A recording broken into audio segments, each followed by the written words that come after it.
glorificado pelos homens. Que os homens olhem para ele e digam: olha que maravilha esse santo de Deus, que homem maravilhoso, que homem generoso. E é a intenção que ele tem por trás do coração. Não há nenhuma bondade verdadeira. Aparentemente até parece isso, mas na prática, na intenção e no coração dele, o que ele deseja é a glória dos homens, é que o ego dele seja inflado. E o que Jesus faz em Mateus 6, 2 a 4, é nos dar dois conselhos para que a gente possa combater esse tipo de atitude. Em primeiro lugar, Mateus 6, 2: quando, pois, deres esmola, não toques trombeta diante de ti, como fazem os hipócritas nas sinagogas e nas ruas, para serem glorificados pelos homens. Em verdade vos digo que eles já receberam sua recompensa. A primeira coisa: não toques trombeta diante de ti. Isso é, não fica propagando para os outros o bem que tu fez, com a motivação por trás de querer ser glorificado pelos homens. Não é provável que Jesus está falando literalmente que os fariseus, quando iam dar esmolas naquele tempo, contratassem uma bandinha assim, e a bandinha ia tocando trombeta na frente deles, dizendo: lá vem o grande homem de Deus, o fariseu que vai dar uma esmola. É uma figura de linguagem que Jesus está utilizando, mostrando a ideia do perigo que nós temos, de mesmo de maneira despreocupada e aparente, ir para o nosso irmão e com uma segunda intenção contar alguma coisa boa que a gente fez com outro irmão, para que esse irmão que está ouvindo a nossa história possa nos glorificar e nos aplaudir. Jesus está falando que quando a gente exerce nossas obras para abençoar os homens nas necessidades deles, doando esmolas para eles, o que a gente precisa ficar é com a nossa língua dentro da nossa boca e não ficar contando para que os outros homens possam nos glorificar. Então, o primeiro conselho que ele nos dá: se a gente tem com problema do orgulho, começa a trabalhar com as palavras. Para trabalhar as palavras, trabalha o coração, porque a boca fala o que está cheio de coração. Então, cuidado com o que fala. Se é motivado pelo orgulho, cala a boca. É melhor não falar nada. Dobra os joelhos a Deus, trabalha essa ideia, transfere a glória para Deus sempre, e simplesmente o interesse puro de abençoar o teu irmão e nunca jamais de querer ser glorificado. Quando ele fala também que os hipócritas faziam isso nas sinagogas e nas ruas, ele não está proibindo a gente de fazer alguma coisa em público, porque é nas sinagogas e nas ruas, ou nas reuniões e nas ruas, que a gente vai achar as pessoas necessitadas. O que ele está combatendo é procurar esses locais públicos para ser glorificado pelos homens. Inclusive Mateus 5,16 e Mateus 6,1 nos dá a diferença. Olha Mateus 5,16. Parece até contraditório, mas não é contraditório. Jesus mostra que as motivações contam para Deus. Em Mateus 5,16, ele diz o seguinte: assim brilhe também a vossa luz diante dos homens, para que vejam as vossas boas obras. Olha Mateus 5,16. Ele está dizendo que a gente deve fazer diante dos homens alguma coisa, diante dos olhos deles, para que eles vejam a luz em nós. Mas Mateus 6,1, ele diz: guardai-vos de fazer as vossas boas obras diante dos homens. Parece contradição, mas não tem contradição. Por trás de Mateus 5,16 a motivação é um homem querendo glorificar a Deus. Por trás da motivação de Mateus 6,1 é um homem querendo se autoglorificar. A justiça do reino do céu não é que a gente tem que fazer as coisas escondidas para que ninguém nos veja. O que Jesus está trabalhando é a ideia: se você quer fazer alguma coisa diante dos olhos dos homens para ser glorificado, pode parar, purifica o coração, e daí faça as coisas que têm que ser feitas, com a motivação certa, querendo glorificar a Deus e querendo pura e simplesmente abençoar o teu irmão. A segunda coisa que Jesus trabalha em Mateus capítulo 6, versículo 3, para que a gente combata o orgulho: tu, porém, ao dares esmola, ignora a tua mão esquerda o que faz a tua mão direita. A primeira ideia é: não conta para os outros para ser glorificado por eles. A segunda ideia é: não conta nem para ti mesmo. Que fique longe da tua consciência a ideia de, mesmo em silêncio, tu ficar com uma satisfação, pensando: nossa, como eu sou bom.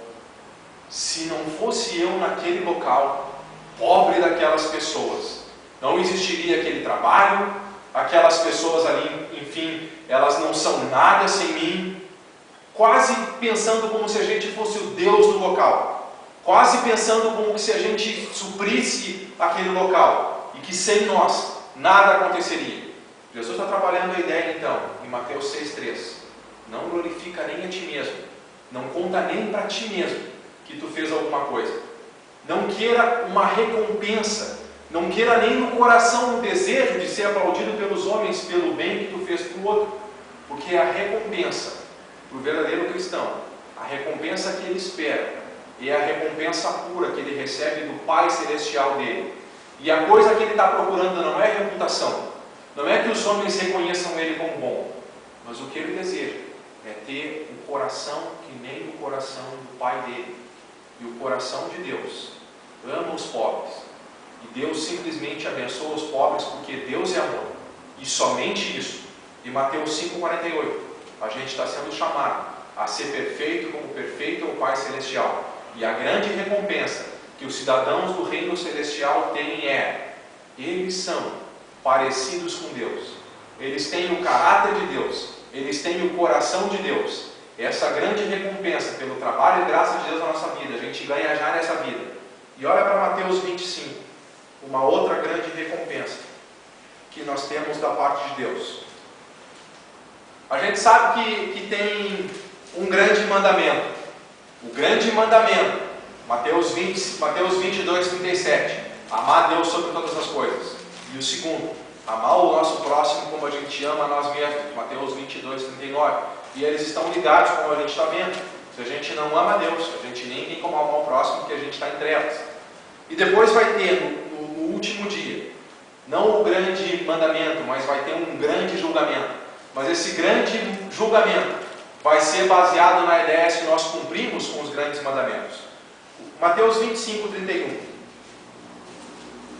Quando vier o Filho do Homem, na sua majestade, e todos os anjos com ele, então se assentará no trono da sua glória, e todas as nações serão reunidas em sua presença, e ele separará uns dos outros, como o pastor separa dos cabritos as ovelhas, e porá as ovelhas à sua direita, mas os cabritos à sua esquerda.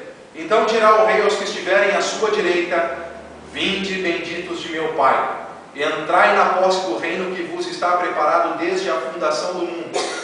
Porque tive fome e me destes de comer, tive sede e me destes de beber, era forasteiro e me hospedaste, estava nu e me vestistes, enfermo e me visitastes, preso e foste ver. Então perguntarão os justos: Senhor, quando foi que te vimos com fome e te demos de comer, ou com sede e te demos de beber? E quando te vimos forasteiro e te hospedamos, ou nu e te vestimos? E quando te vimos enfermo ou preso e te fomos visitar?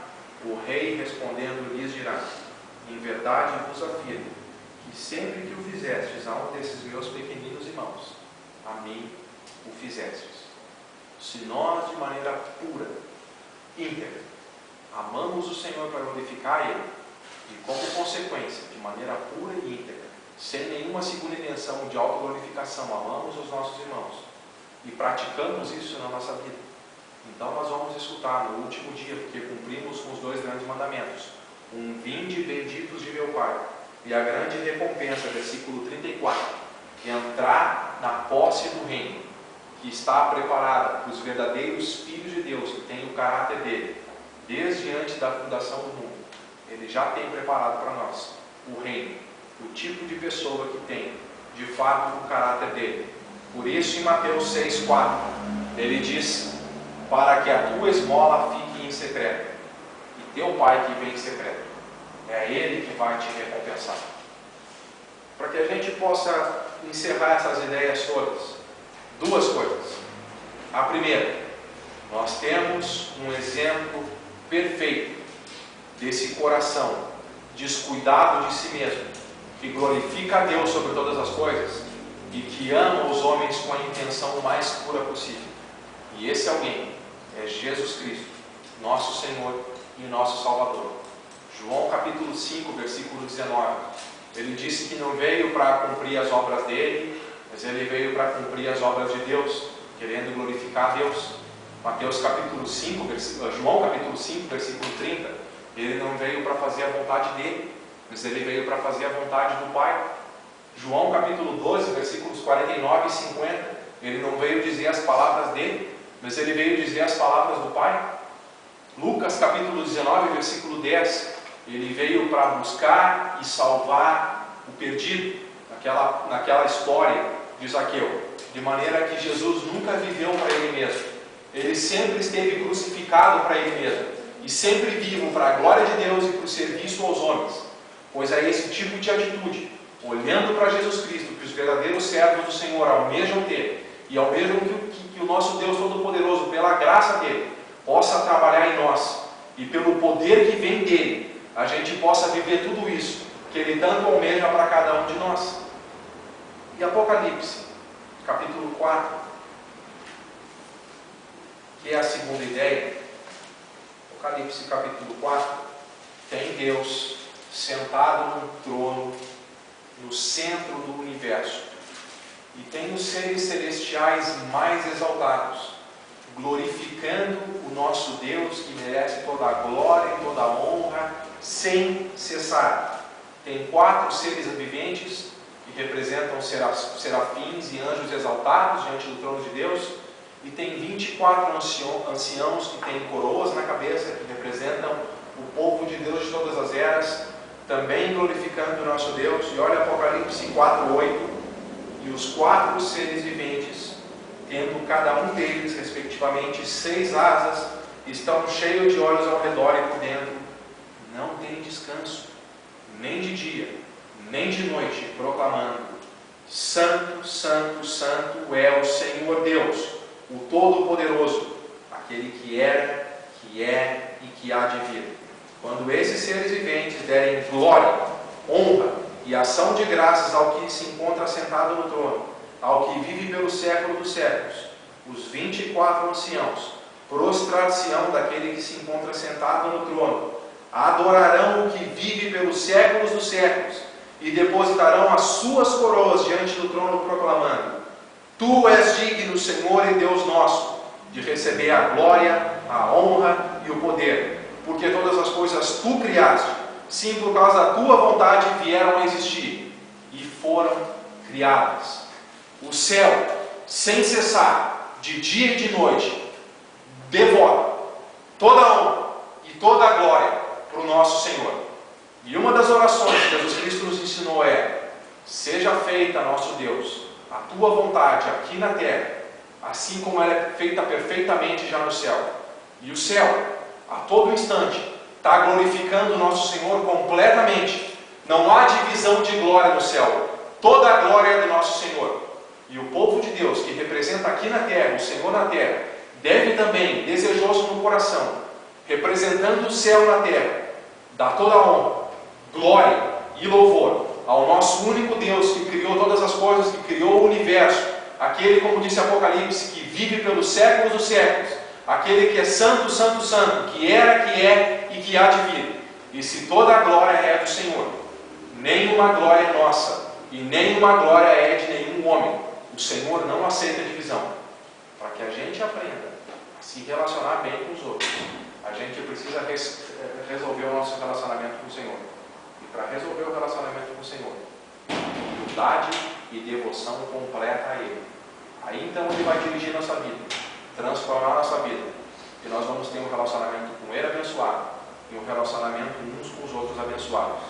Eis aí o ensino de Jesus Cristo, não o ensino das aparências, mas Jesus se preocupa com as nossas intenções, com as nossas motivações, com o nosso coração, até porque Ele conhece todas as coisas, e naquele grande dia Ele vai observar não só o que a gente fez aparentemente, mas Ele vai observar as intenções e como foi o nosso coração, se a gente ganhou o caráter na nossa vida. E se a gente tem esse caráter, como falou Mateus 25, vinde benditos de meu Pai, e tomai posse do reino, que vos está preparado, desde a fundação do mundo. É a grande recompensa que nós temos. O caráter do Senhor agora, que vai nos dar eternidade. Amém? Amém. Fiquem com Deus.